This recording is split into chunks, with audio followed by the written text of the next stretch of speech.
మన Sarayu హీరోలో destiny 125cc scooter కొనుగోలుపై 7,200 విలువ కలిగిన పూర్తి ఇన్సూరెన్స్ ని ఫ్రీగా ఇవ్వడమే కాకుండా సామాన్యుడికి అందుబాటులో ఉండేలా జీరో డౌన్ పేమెంట్ తో స్కూటర్ ని మీ సొంతం చేసుకోగలిగే అద్భుతమైన అవకాశం మన సరియు హీరోలో ఇస్తున్నారు. ఇంకెందుకు ఆలస్యం?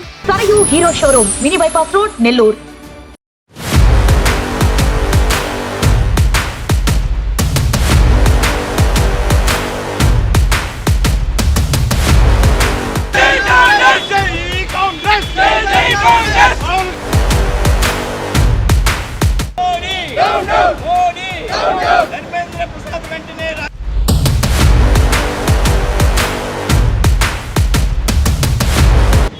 ఈరోజు దేశంలో నీట్ ప్రశ్నాపత్రం లీక్ అయి విద్యార్థులు ఆత్మహత్యలు చేసుకుంటుంటే, అదేవిధంగా కోచింగ్ సెంటర్లకు ఈ దేశంలో తల్లిదండ్రులు పెట్టేటటువంటి ఖర్చు ఈ దేశ విద్యా బడ్జెట్ కన్నా కూడా ఎక్కువ ఉండడం, ఇలాంటి అంశాలు కలిచివేస్తుంటే దానికి మద్దతుగా విద్యార్థులకు అండగా కాంగ్రెస్ పార్టీ రాహుల్ గాంధీ గారు కావచ్చు, ప్రియాంక గాంధీ గారు కావచ్చు, ఎంపీలందరూ కూడా నిన్న ప్రధానమంత్రి నరేంద్ర మోడీ గారి ఇంటి వద్దకు వెళ్ళి మీరు ఈ ప్రశ్నలకు సమాధానం చెప్పాలి, దేశ యువత మొత్తం కూడా ఆందోళనలో ఉంది, విద్యార్థులందరూ కూడా అభద్రతా భావంలో ఉన్నారు, నీట్ ప్రశ్నాపత్రం లీకేజీ సంబంధించి కావచ్చు, విద్యాశాఖ మంత్రి ధర్మేంద్ర ప్రధాన్, ఎందుకంటే నేషనల్ టెస్టింగ్ ఏజెన్సీ అనేది ఈ దేశంలో ఉండేటటువంటి అన్ని పరీక్షలకు సంబంధించినటువంటి testing NTA national testing agency Dharmendra Pradhan గారి ఆధ్వర్యంలో ఉంటుంది.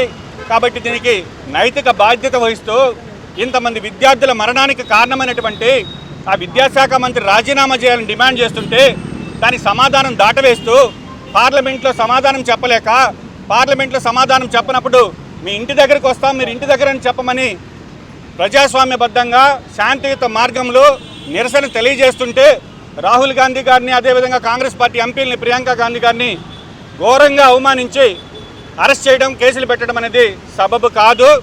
దీనికి ఏదైతే ఈ కార్యక్రమాలన్నింటికీ నిరసనగా ఈరోజు నెల్లూరు జిల్లా కాంగ్రెస్ పార్టీ ఆధ్వర్యంలో సీనియర్ నాయకులు అందరూ కలిసి కూడా ఈరోజు ఈ కార్యక్రమాన్ని చేపట్టడం జరిగింది.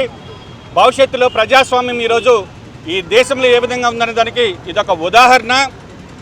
ఏదైతే గాంధీ గారు స్థాపించినటువంటి కాంగ్రెస్ పార్టీ శాంతియుత మార్గంలో నిరసన తెలియజేస్తుంటే వాళ్ళ మీద కేసులు పెట్టడం, ఈరోజు ఆంధ్రరత్న భవన్ అనేటువంటి విజయవాడలో కాంగ్రెస్ పార్టీ ఆఫీస్ మీద బీజేపీ కార్యకర్తలు వచ్చి దాడి చేయడం, అదేవిధంగా నెల్లూరులో చూస్తే కాంగ్రెస్ పార్టీ ఏదైనా ఒక ప్రెస్ మీట్ పెడితే ఆ వార్తలు ప్రచురిస్తే ఆ వార్తలు ప్రచురించినటువంటి పత్రికలకు నోటీసులు ఇచ్చి వాళ్ళని పోలీస్ స్టేషన్లు పిలిపించడం, ఇట్లాంటివన్నీ కూడా ప్రజాస్వామ్యానికి సిగ్గుచేటు. కాబట్టి కాంగ్రెస్ పార్టీ చాలా స్పష్టంగా డిమాండ్ చేస్తున్నాం, విద్యాశాఖ మంత్రి ధర్మేంద్ర ప్రధాన్ గారు రాజీనామా చేసే వరకు ఈ యొక్క పోరాటం దేశవ్యాప్తంగా కొనసాగిస్తాం. నీట్ పరీక్షలో ఎవరైతే ఆత్మహత్యలు చేసుకున్నటువంటి కుటుంబాలకి ఈరోజు కాంగ్రెస్ పార్టీ అండగా ఉంటుంది. అదేవిధంగా కేంద్ర ప్రభుత్వం నైతిక బాధ్యత వహిస్తూ ఆ కుటుంబాలను ఆదుకోవాలి. కాబట్టి కాంగ్రెస్ పార్టీ ఆధ్వర్యంలో రాబోయే రోజుల్లో కాంగ్రెస్ పార్టీ ఫ్రంటల్ ఆర్గనైజేషన్తో, ఇటు విద్యార్థి సంఘాలతో కావచ్చు, అదేవిధంగా మహిళా కాంగ్రెస్ వీళ్ళందరూ కూడా కలిసి పెద్ద ఎత్తున త్వరలో ఉద్యమం చేయబోతున్నాం. విద్యార్థులందరూ కూడా మనోధైర్యాన్ని కోల్పోవద్దు, కాంగ్రెస్ పార్టీ మీకు అండగా ఉంటుంది. వాళ్ళ ఫ్యూచర్ కోసము సైలెంట్గా ప్రొటెస్ట్ చేస్తున్నారు. సో అలాంటి పిల్లల్ని చాలా పెద్ద ఇంజరీస్ వచ్చి ఐసీయూలో పెట్టే విధంగా కొట్టారు.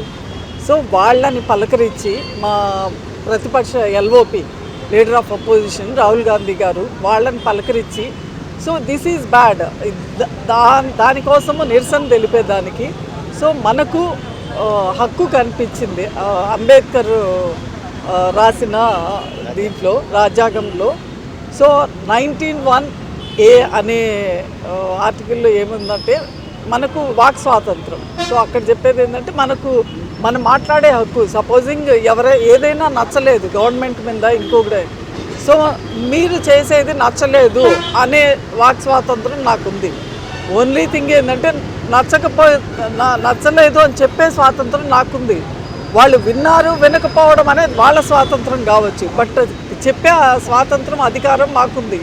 అలాగే 10 మంది ఒక చోట చేరి డిస్కస్ చేయడం కానీ ప్రొటెస్ట్ చేయడం కానీ 19(1)Bలో మనకు అధికారం ఉంది. సో 19(1)(a), 19(1)(b ఈ రెండిటి ఆధారంగానే రాహుల్ గాంధీ గారు, మన ఖార్గే గారు, ఇప్పుడు వీళ్ళందరూ మొత్తము కాంగ్రెస్ పార్టీ నాయకులైతే ఏమి, మిగతా అపోజిషన్ లీడర్స్ ఏమి, మిగతా అదర్ అపోజిషన్ వాళ్ళు కానీ అందరూ కూడా కలిసి ప్రొటెస్ట్ చేస్తున్నారు. ఏమీ చేయలేదు. ఇప్పుడు మేము తీసుకొచ్చి ఇక్కడ నిల్చుకోవడం వల్ల అంబేద్కర్ గారి విగ్రహం మైలా అవ్వదు, ఇక్కడ నేల అరిగిపోదు. పోలీసులు కూడా ఇక్కడ వాళ్ళు పాపం గమ్మునే చూస్తున్నారు. యాక్చువల్గా మేము పర్మిషన్ ఒక 2 days బ్యాక్ అడిగితే వాళ్ళు పైనుంచి మాకు పర్మిషన్ ఇవ్వద్దని ఉన్నాయి, దయచేసి ఇబ్బంది పెట్టొద్దన్నారు. So we side okay, so వాళ్ళని ఇబ్బంది పెట్టకూడదని. సో ఇంత చిన్న ప్రొటెస్ట్కి అక్కడ కూర్చొని వాళ్ళు చేసే పీస్ఫుల్ ప్రొటెస్ట్ని అంత భయంకరంగా వాళ్ళ మీద కూడా లాఠీ చార్జ్ చేయడం, వాళ్ళని తీసుకొని వెళ్ళి, సో మేమందరం కూడా ఒకరోజు లాఠీలు చేతికి వేసుకొని ప్రొటెస్ట్ చేయాలనుకుంటున్నాం. సో ఐఎమ్ సారీ, హత్తడి ఏమంటారు, సంకెళ్ళు వేసుకొని కూడా ప్రొటెస్ట్ చేయాలనుకుంటున్నాం. సో అసలు ఇంత పీస్ఫుల్ దాన్ని వీళ్ళు అంత అసహ్యంగా, సో హిట్లర్ని ఎలాగ గుర్తుపెట్టుకుందో మోడీ గారు కూడా ప్రపంచ చరిత్రలో ఇండియా హిట్లర్ కింద, మన దేశ చరిత్రలో ఇండియా హిట్లర్గా మిగిలిపోతారు. సో ఇప్పుడు వీళ్ళందరూ ఈ స్టూడెంట్స్ని అందరినీ నేనైతే అభివర్ణించేది ప్రహ్లాదులనే అభివర్ణిస్తున్నా. ప్రహ్లాదుడు ఇంత పిల్లోడే అని అనుకున్నాడు వాళ్ళ నాన్న, ఇంత పిల్లోడు వాడు నన్ను ఏం చేయగలడని హిరణ్యకశిపుడు. సో ప్రహ్లాదుడే స్వయాన భగవంతుణ్ణి తీసుకొని వచ్చి ఆయన వధ చేయించాడు. సో అలాగే ఈ పిల్లలందరూ కలిసి కూడా వీళ్ళ వధ చేయించడము జరుగుతుంది.